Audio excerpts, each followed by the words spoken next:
International monetary fund یعنی IMF نے 4 سال میں پاکستانی برآمدات میں 13 ارب 89 کروڑ ڈالر اضافے کا تخمینہ لگا دیا۔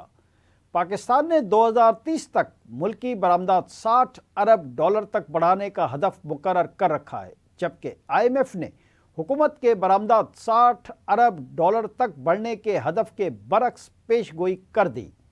IMF نے 2030 تک پاکستانی برآمدات 46 ارب ڈالر تک پہنچنے کا تخمینہ لگاتے ہوئے کہا ہے کہ اگلے مالی سال میں پاکستان کی مجموعی برآمدات 36 ارب 46 کروڑ ڈالر تک جائیں گی۔ انٹرنیشنل مانیٹری فنڈ نے کہا ہے کہ مالی سال 2028 میں برآمدات 40 ارب اور 2029 میں تقریباً 43 ارب ڈالر رہیں گی۔ مجموعی درآمدات میں 2030 تک 18 ارب 70 کروڑ ڈالر اضافے کا تخمینہ ہے۔